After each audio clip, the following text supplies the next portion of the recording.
Hello दोस्तों, कैसे हैं।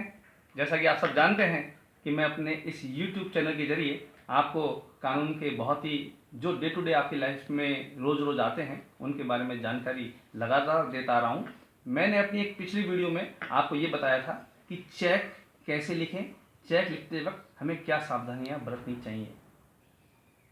इसके आगे का एक स्टेप और बहुत ही महत्वपूर्ण एक विषय है कि अगर आपने किसी को चेक काटा और आपके खाते में पर्याप्त राशि नहीं है और आपका काटा हुआ चेक बाउंस हो जाता है तो क्या होगा। और यदि कोई व्यक्ति आपको चेक दे और आप उसे अपने खाते में जमा करें और उसके खाते में पर्याप्त राशि नहीं है और आपने जमा किया और चेक बाउंस हो गया तो आपके पास क्या रेमेडी है। चेक बाउंस होने के संबंध में जो भी रेमेडी दी गई हैं वो सारी रेमेडी नेगोशिएबल इंस्ट्रूमेंट एक्ट के तहत इन सब के बारे में जानकारी दी गई है। मैं आपको बताऊं, अगर कोई चेक बाउंस हो जाता है, आपने किसी को चेक दिया या आपको किसी ने चेक दिया और आपने अपने खाते में जमा किया और वो चेक का पैसा नहीं आया और बैंक ने आपको इन्फॉर्मेशन दी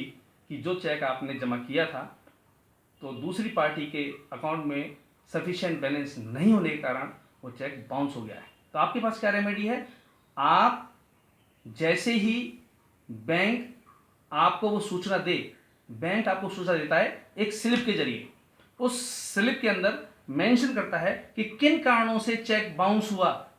सिग्नेचर नहीं मिल रहे हैं, डेट गलत है या खाते में पर्याप्त राशि नहीं है। वो स्लिप आपको मिलती है। तो जिस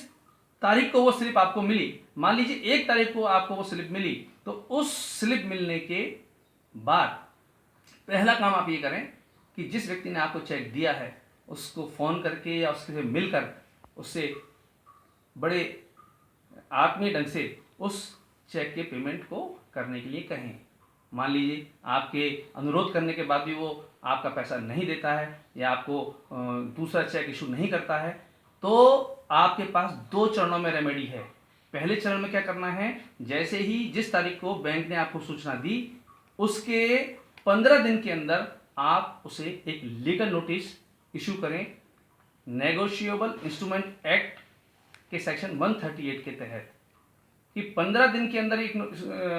लीगल नोटिस इशू करें कि आपने जो मुझे चेक दिया था, जिस पेटे वो चेक दिया था, वो चेक आपके खाते में पर्याप्त बैलेंस नहीं होने की वजह से बाउंस हो गया है और आप इस नोटिस मिलने के 15 दिन के अंदर मुझे मेरे चेक का पैसा वापस कर दें। और जो मेरा इस पूरी लीगल नोटिस इशू करने में या आपका और कोई व्यय हुआ है तो उसको भी आप उस लीगल नोटिस में मांग सकते हैं। लीगल नोटिस की अवधि समाप्त होने के बाद भी अगर आपका पैसा नहीं आता है तो आप सक्षम न्यायालय में नेगोशिएबल इंस्ट्रूमेंट एक्ट के तहत चेक जारी करने वाले व्यक्ति के विरुद्ध मुकदमा दायर कर सकते हैं, कानूनी कार्रवाई कर सकते हैं और उसमें उस चेक की राशि के साथ साथ जो आपको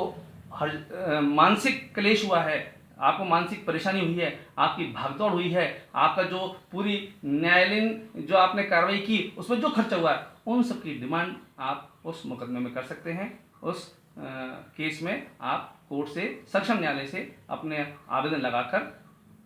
ये सब चीज़ें मांग सकते हैं। तो बड़ा ध्यान रखिए कि अगर कोई व्यक्ति आपको चेक इशू करे या आप किसी को चेक इशू करें, आपके खाते में पर्याप्त बैलेंस होना बहुत ज़रूरी है। अगर आपके खाते में पर्याप्त बैलेंस नहीं होता है और चेक बाउंस हो जाता है तो ये नेगोशिएबल इंस्ट्रूमेंट एक्ट के तहत एक दंडनीय अपराध है और आपके विरुद्ध कानूनी कार्रवाई हो सकती है या आप भी किसी के विरुद्ध कानूनी वाइस वर्सा कानूनी कार्रवाई कर सकते हैं। तो ये आज मैंने आपको नेगोशिएबल इंस्ट्रूमेंट एक्ट के तहत ये बताया कि चेक बाउंस होने पर आप क्या कार्रवाई करें। तो मेरे इस YouTube चैनल को देखते रहिए और इसको सब्सक्राइब जरूर करें ताकि मेरे जितने भी कानून से संबंधित वीडियोस हैं उनसे आप अपडेट रहें और उनकी जो जानकारियां हैं लगातार आपको मिलती रहें। थैंक यू, धन्यवाद।